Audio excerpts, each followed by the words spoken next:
Mbuliza video eno mpaka kugwe kikwatako. Twegede ku diaspora ntibanna nsooka okwetondera abantu ba miteeko ebiri. 1. These are my followers mbagala nnyo. Nze nabagamba nyingira mu lutalo nga it is an attack on the revolution. Okitegeera? Bakomuleds, this is an attack on foreign policy. This is not about Dr. Kauma, no. Museveni ali mukulwanya ekintu kye bayita colonialism mu kibalaze. Muhoozi ali mukulwanyisa colonialism mu kibalaze. Eno gurupu eri mukulwanyisa Dr. Kauma, the head of our foreign policy. Nabagamba bino byembabulya tebisobola kubeerawo senga diaspora eyo teriiwo kuba yekonkona ku office zino okulaba nti ebyo twagala bituukirya. Tulina hashtag gye tubadde tutambuza bagiyita Museveni and Kagame at the Rio M23 hashtag mubirabe bigenda maaso mu Congo. Lwaki? We have a strong diaspora led by Dr. Kauma. Kati nze wano ku app eno basinaawo mugaso nga Dr. Kauma akubiddwa. The answer is no. I defend my leader to the last. Paka nga NUP amazo mudina unsinga. Naye these idiots no. Omuteko gwokubiri ye SWAT team. Bananga abana ba SWAT mbagala nnyo. You are my family. That was a fake battle. Mwangamba nagenda nenjogera ebyama bya mweteri. Naye tulina teke mu lutawo luno mu revolution egamba bring friends close but bring enemies closer. Ndi wona asembeze nnyo omulabewo ogenda kumanyani amuli emabega. Okitegera nabagamba one day mujja tegeera kyenkola. This that and the day is today. Njagala mbalage ekintu kimu. Abaami bano mubalaba amaanyi ge bakozesa. Nti bote bajja mwe baba kutto omuntu no wabeera leader. Which force is behind this? Mbadde mbasaba mwena abalwanyisa akabinja kano inbox me please. Let us go for the invisible hand eri emabega g'abaana abantu. Tujije tuje exposing bana basiru mugenda kubalabanga baweddemu amaanyi.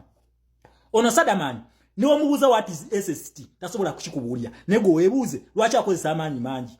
Kiseka yakoma mu P4 teyalaba ku lupapula lwa white olwa Piero E teyalulabako. Okitegera ne webuuze lwaki akozesa amaanyi mangi mweno struggle is the invisible hand behind him. Dr. Kauma nkusaba nywa chai. Nywa chai then one day you will say thank you Shama. Kankujiro enemy wo omutuufu ali mukulwanyisa. Kamba jireyo omuntu omutuufu ali emabega g'abaana abantu mbagambye when you bring your enemies closer omanya ki these guys are just fools. Okwata otya invisible hand yo nojigira omuntu after one year ngo mpalana mbu over the day lunaku lumo over certain mbu jotandike mbu tufuke bachali oloza nze ndi musiru. Julius this is the last warning. Nchidamu Julius, mark my words. Boba kuita Uncle Julius. Now I'm going to call you a fool Julius. A fool with double O. Jentegeeza. Ekintu kyolwana tokimanyi. Wobango yagala wa diaspora leader. Owangalia mugwangala ya USA. Kankologeko ku Julius ne jobeera. Otegeere kyentegeeza. The next time wenzira. Ngenda kutekako full phase. Yenze vice chairman wa SWAT. Wenumba omanya SWAT ejja. Okitegeera. Naye nondese warning. If you don't tell your idiots to stop, Julius ngenda kutekako full phase nkulayirira. Boba kuita Uncle Julius, nze ngenda kuita full Julius kwa byokola bya kisiru. Gwe aliye mabega go kulwanyisa Dr. Kauma, ngopika umalu kiseka, nekana akabinja kano. Okitegera, gwe ali mu bapika. Oyina ekintu kyokola bakita underground recruitment kyoli mukola. Naye ngo recruitinga abaana, abalina numbers, n'abali loyal to the cause. Nganze Shama. Ene simu tojimanyi.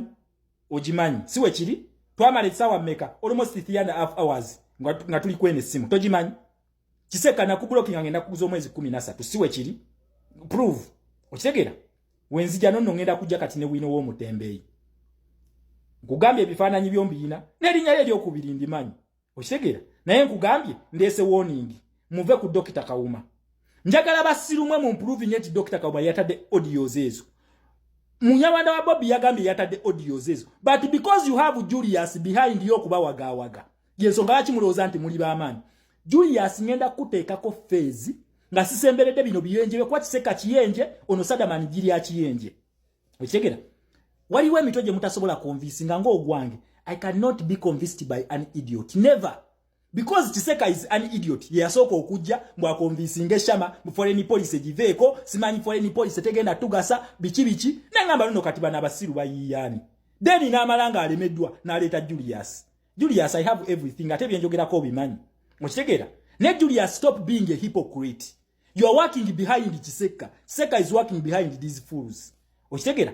Julius ngenda kukuba ngenda kusabula ngenda genda beya nako nawe male nkuleteze swati ngenda kufukira ekiroto ekyentiisa nze nabagamba fa abantu abamu mweno revolution twajjanga tutazafia twatalabulamu ekijja kijje ate tetulina kye tutya okitegeera Julius gwali mu kuwaga Kisekka ne Julius nkulayirira igwe Julius igwe ogenda kutya this is not a family thing this right tono bino bibana fe babifiridemu okute buno bino idiot bineno kinesitwago kijiwukide tekimanyi na tia gas canister weruma ekyo tekiba kikubanga kona kutia gas ekyo bine bisiru bino mbwasaba Dr. Kauma mumanyi foreign police wekola omutomanyi na what is SST ne osaba foreign police bwagala accountability are you a fool mutwaja ne tugamba musimanyi waliyo mu diaspora ebya kisiru bya just mwe konvi mwe basiru ne ate mwe bakonvisinga nti ate obusiru bwa musobo bu justifyinga Wala kugamba banga toina evidence togera ku muntu. Wabaka kasanti diaspora leadership ezemu enkwezenge. Mkuwe kumeza. Tutugamba Dr. Kauma has to defend the diaspora because is the leader of the diaspora. Oshegera. Yesonga wachi yavayo. Munachi muloza nti muli bakitalo nyi mugenda kwata buli muntu mugira accountable. Agamanyi Julius gaba wadde alimba. Waliyo timu je bayita SWAT nga teyagala kumanya. Julius ngenda kutekako phase ya SWAT. Na kugambye sigenda kulwana na biyenje byo na bigano majiga biyenje ngenda kulwana nawe invisible hand yawe Julius ngenda kusabula otava ku Dr. Kauma ngenda kusabula ngukwase ne SWAT ekuwemuko kwa mula ikamuloza mwali musobolo kunconvincing obwongo nzobongo wange bukonvincingiwa nze vice chairman wa SWAT omulamba mwagala kutumanyira na yemmwe okitegera Julius gwapika abantu bano Julius Enye yokubiri ndimanyi nebifananyi byombirina wenkomawo nzija okitegera gwe Kisekka gwe you are just a fool omuntu obadde mwewala n'omwaka mulamba oleto tya invisible hand yo n'ogimulaga ekikye nabagamba nti obutasoma buluma bukulu kati njagala nkukubise gwe obagamba akusinga akubisa ogwo gwomenya kati njagala nkukubisa omugogo gwennyini gwe Julius ngenda kukuwa n'akabiziko n'obubizibwa mwe wonna famu ngenda girounding off Noe kamwagala kutumanyira. Mumanya abana bafiridde mu bino. Mumanya abana babifiridde mu. Kisekka obanga toweesobola. Tonatuka na ku level yeyimirizaawo mu revolution. Fenna tuluzinze ebintu bingi naye munange twagamba tubeerewo. Naye gwe toweesobola. Bino si bya luseke. Abana ameka bali mu buzibu. Ne bakuyambe bakwadde ku sente. Wagamba twaja mu struggle kola sente. Sente zikutabudde. Oshegera. Wajja kusabiriza. Fenna tuli buzibu ate faba kusookamu. Faba jibera from the word go. Omanye bizibu tufunide mu struggle gwe. Oshegera Julius you are pressing the wrong button. Naye kati ngenda kulaga ko gwe. Naba wadde warning mwaganyo gitwala nkomawo.